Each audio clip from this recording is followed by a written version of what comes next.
Welcome to the Stephen Mansfield audio podcast.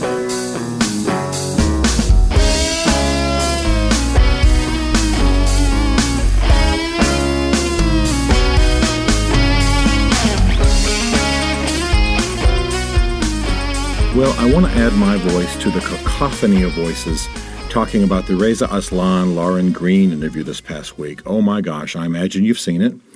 Lauren Green, who is a pretty African-American host of a Fox show, largely the online show, and tends to be their religion editor or interviewer, correspondent, was interviewing Reza Aslan, who's a fairly well-known scholar on religious themes, public policy issues. He's an associate professor of creative writing at the University of California, Riverside, and has written some fairly well-known books. Those of us who pay attention to these theological trends know who he is. He's an Iranian-American, and he's a Muslim, but very Christian-friendly, so to speak, for the most part. You know, he's got, I think his wife is a Christian, his brother-in-law, I think, is an evangelical pastor. And I gotta tell you, this week it's been hard to look away. I mean, I don't think I've ever seen this kind of train wreck on an interview show anywhere. It really was horrible. And yet, at the same time, America seems to be unable to look away. And I don't mean to laugh. I realize there's some real passion stirred by this thing, but oh my Lord, what a collision. Lauren, I should say that Reza Aslan has written a book called Zealot, The Life and Times of Jesus of Nazareth. And I should say right up front that it's fairly standard higher criticism of the Bible, meaning, you know, beginning in the 1800s, you began to have coming out of the German universities a thing called higher criticism. And essentially, it treated Scripture the way you would treat Shakespeare or any other human literature. You know, where did it come from? What narratives lived in the culture that caused the text to be written? What were the sources? How much did the context affect the writer? In other words, it treated the Bible as human literature rather than divine literature. And I got to say that as much as it, you know, sort of de-supernaturalized, de-revelationalized, how's that for making up a word, you know, the Scriptures. In other words, treated it not as anything supernatural or revealed. And of course, as Christians like myself would disagree with that. It did bring some insights. It added a few things, even though we couldn't drink it in whole. It helped us to maybe think through sources. You know, obviously Luke in Luke chapter 1 said he used sources. He did research in what he wrote. So it's not wrong to look for sources. It's not wrong to think in terms of narratives that might have been floating orally around the culture and so on. However, German higher criticism is absolutely contrary to any Christian view of Scripture, meaning that, of course, it treats it just as human literature. So this is pretty much where Reza Aslan is. And the thing that's funny is it's not that big a surprise. I mean, he's written a book that, whatever his literary credentials, and he is a professor of creative writing, so he writes well. He's just, he says that Jesus, of course, he does not believe that Jesus was Son of God, believes he was crucified more as a criminal or a rabble-rouser, believes that, by the way, that he advocated violence, things like that, and doesn't believe any of the supernatural claims or miracles. I'm not saying that I agree by far. Of course, I disagree with him totally, almost. But certainly this is nothing new in higher criticism or liberal scholarship or anything of the kind. And I need to say that I know Lauren Green. She's not some bigot. She's a musician, got a graduate degree in journalism. I mean, she's a smart, pretty, tough African-American woman who's a good journalist. But oh my gosh, was this horrible. She started off by asking him, since he was a Muslim, why did he write a book on Jesus? Now, that's a fairly innocent question. You can take it as being bigoted. And I think that Lauren certainly knows that Muslims believe that Jesus, actually existed. He was born of a virgin. He was a prophet. He's one of the series of prophets that Muslims consider Muhammad to be the seal of, the final of. And also, of course, they believe that Jesus did miracles. Now, they don't believe he was crucified. They believe somebody else was put in his place and then he reappeared from hiding. But still, the idea that a Muslim scholar would write on the nature of Jesus and his history is not that outlandish. At the same time, asking the question as an opening question is not that strange either.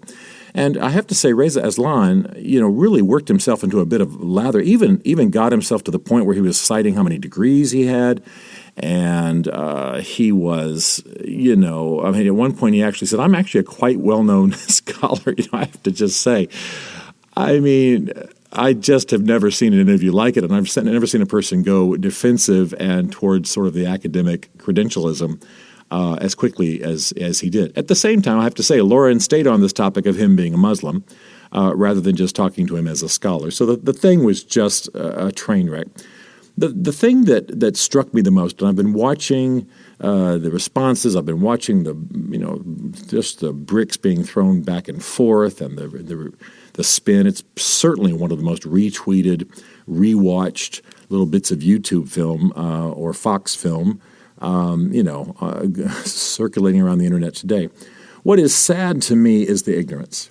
What is sad to me is the fact that we have a culture in which people just are not very they're not very educated about religions. And I've made this point before.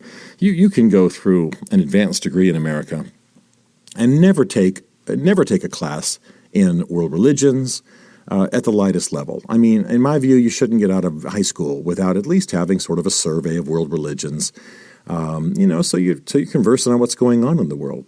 Well, whatever Lauren Green knew about Islam, she didn't learn much from Mr. Aslan. He didn't teach much. He didn't approach it as a teacher. He didn't answer that first question in sort of it may sound strange to you that a Muslim is writing about Jesus, but let me tell you what Muslims believe, and let me tell you about my scholarship. He took it as a personal affront, and we never really learned much at all. And that's tragic, because in America, we desperately need to learn what the major world religions teach. We've had foreign policies, executed from the White House that were misguided because we didn't know the difference between Sunni and Shia. We've had real mistakes, even in the Vietnam War, for example, because we did not understand the basics of Buddhism. No, understanding world religions is just essential to living in the world, to being effective, and all the more so now, whether you're going to be in media or you're going to work in business. You're very likely to have a very multi-ethnic, multi-religious, workforce, or to work with people in that regard. You're just, to be gracious, to be educated, to understand cultural distinctions, you're going to have to understand it. And this to me is a symbol of people talking past each other. I think Mr. Aslan, as educated as he is, and as good a representative of perhaps higher criticism and the liberal approach to Scripture as he is, it just came with the arrogance and self-defense. Didn't teach us anything. At the same time, if Lauren knew much about the subject, she didn't portray it, at least in this interview, though I think she's a smart and well-read woman. And it just was sort of typical of the American train wreck of religions, what we don't know. Why on 9/11, for example, Sikhs were beaten because people assumed they were the followers of Osama bin Laden. I've made this point before. This interview, I have watched it repeatedly. I do not mean to laugh in condescension. It's like I'm just thinking of the Seinfeld episode where one of the guys says, "I just can't look away." And that's how I feel. It's just so bad on every front. But what it says, what it tells us, is that we have got to learn about religions, and we've got to be able to have a dialogue at a more sophisticated level than this. People need to stop being defensive. We need to stop being naive about these things and be able to have a dialogue. The interview, after I watched it for the 92nd time or something, the thing that most struck me is how we need a television show in which religions are discussed not as though all religions are equal. Nobody believes that. Mr. Aslan does not believe that all religions are equal, or he wouldn't be a Muslim, for example. And I don't believe that all religions are equal, or I wouldn't be a Christian. But where we can still have an open dialogue, I can still learn what people believe, what's at the basis of their politics or their medicine or their legal practice or their social outreach, and learn some things, and at least if we completely disagree, be sharp in the dialogue, loving in our treatment of each other, respectful, and go away better able to contend in this world for what we believe and live peacefully in this world by not being threatened by what others believe. Oh my gosh, I hope that this bit of film circulating on the internet tells us we've got work to do. Educators, leaders, people at every level. And I imagine I'll watch it another 92 times. I'll come to the same conclusion. We got to be better at this. Stephen Mansfield is a New York Times best-selling author, a popular speaker, a frequent faith and culture commentator on CNN, Fox, and the Huffington Post. His groundbreaking books on faith and society include The Faith of George W. Bush, The Faith of Barack Obama, The Search for God in Guinness, Lincoln's Battle with God, and Killing Jesus. You can learn more about Stephen at mansfieldgroup.com and connect with him on Facebook and on Twitter under the name Mansfield Writes. The Stephen Mansfield podcast is produced by Isaac Darnold, who also wrote, performed, and produced the Rockin' and Rollin' podcast theme song. This is a Chartwell Literary Group production.